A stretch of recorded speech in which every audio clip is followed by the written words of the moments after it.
sejahtera untuk kita semua. Perkenalkan, nama saya Yunita Rematiat Mibam dengan NIM 10420250146. Saya dari kelas C semester 2, program studi bimbingan dan konseling Kristen. Saya dari kampus Institut Agama Kristen Negeri Kupang.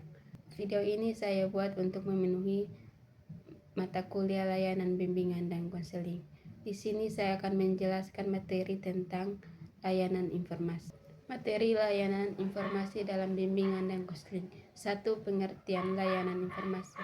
Layanan informasi merupakan salah satu layanan dalam bimbingan dan konseling yang bertujuan untuk memberikan berbagai informasi yang dibutuhkan peserta didik agar mampu memahami diri, lingkungan, serta mengambil keputusan yang tepat dalam kehidupan sehari-hari. Menurut Prayitno, layanan informasi adalah layanan bimbingan dan konseling yang membantu individu menerima dan memahami berbagai informasi yang dapat digunakan sebagai bahan pertimbangan dalam pengambilan keputusan. Dengan adanya layanan informasi, peserta didik dapat memperoleh pengetahuan yang berguna untuk perkembangan pribadi, sosial maupun karirnya. 2. Tujuan. Layanan informasi memiliki tujuan informasi antara lain yang pertama memberikan pengetahuan yang diperlukan peserta didik, yang kedua membantu peserta didik memahami diri dan lingkungannya, yang ketiga membantu peserta didik mengambil keputusan yang tepat, yang keempat mencegah timbulnya masalah akibat kurangnya informasi, yang kelima mengembangkan potensi peserta didik secara optimal, yang kelima membantu peserta didik merencanakan masa depan baik pendidikan maupun karir, menumbuhkan sikap positif terhadap diri sendiri dan lingkungan. 3. Jenis-jenis informasi. Dalam bimbingan dan konseling, informasi diberikan meliputi A. Informasi pendidikan. Informasi yang berkaitan dengan pendidikan seperti jenjang pendidikan, program studi, beasiswa, cara belajar yang efektif, persyaratan masuk sekolah atau perguruan tinggi. B. Informasi karir. Informasi mengenai dunia kerja, jenis-jenis profesi, peluang kerja, persyaratan suatu pekerjaan, pengembangan karir. C. Informasi pribadi. Informasi yang memberikan bantuan peserta didik memahami dirinya seperti potensi diri, bakat dan minat, kepribadian, kesehatan fisik dan mental. D. Informasi sosial. Informasi yang berkaitan dengan kehidupan bermasyarakat seperti etika pergaulan, norma sosial, toleransi, kerjasama, pencegahan kenakalan remaja. E. Informasi kesehatan. Meliputi pola hidup yang sehat, gizi seimbang, kebersihan diri, kesehatan reproduksi, dan pencegahan penyakit. Yang keempat, layanan informasi di sekolah. Layanan informasi di sekolah dilakukan untuk membantu peserta didik memahami berbagai hal yang berkaitan dengan kegiatan pendidikan. Contohnya, informasi tata tertib sekolah, informasi program pembelajaran, informasi kegiatan ekstrakurikuler, informasi ujian dan penilaian, informasi pemilihan jurusan, informasi pendidikan lanjutan, informasi beasiswa. Pelaksanaan layanan informasi di sekolah biasanya dilakukan oleh guru BK, wali kelas, kepala sekolah, atau narasumber tertentu. Yang kelima, layanan informasi di luar sekolah.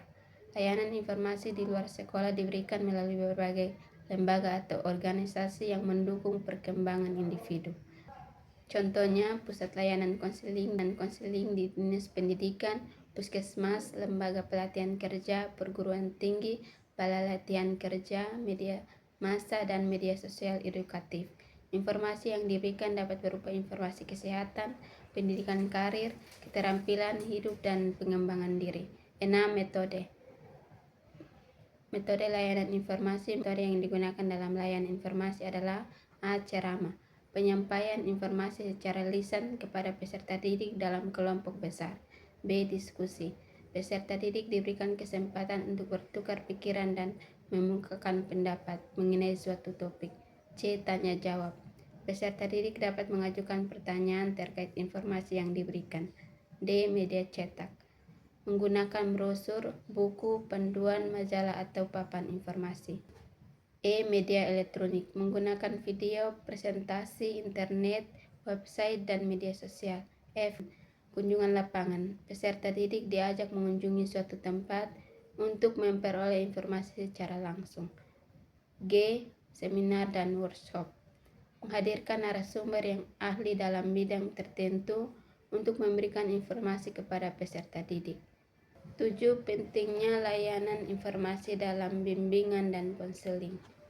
Layanan informasi memiliki peran yang sangat penting karena membantu peserta didik memperoleh informasi yang benar dan akurat, mengurangi kesalahan dalam pengambilan keputusan, mencegah munculnya masalah akibat kurangnya informasi, membantu perkembangan pribadi sosial, belajar dan karir peserta didik, meningkatkan kemampuan peserta didik dalam merencanakan masa depan, membantu peserta didik menjadi individu yang mandiri dan bertanggung jawab, mendukung tercapainya tujuan pendidikan secara optimal. Kesimpulan, layanan informasi merupakan layanan dalam bimbingan dan konseling yang bertujuan memberikan berbagai informasi yang dibutuhkan untuk peserta didik untuk memahami diri, lingkungan, pendidikan, serta karir. Melalui layanan informasi, peserta didik dapat memperoleh pengetahuan yang berguna dalam mengambil keputusan, mengembangkan potensi diri, dan merencanakan masa depan dengan lebih baik. Oleh karena itu, layanan informasi menjadi salah satu komponen penting dalam pelaksanaan bimbingan dan konseling di sekolah maupun di luar sekolah. Sekian penjelasan singkat mengenai materi layanan informasi dari saya. Semoga bermanfaat. Terima kasih.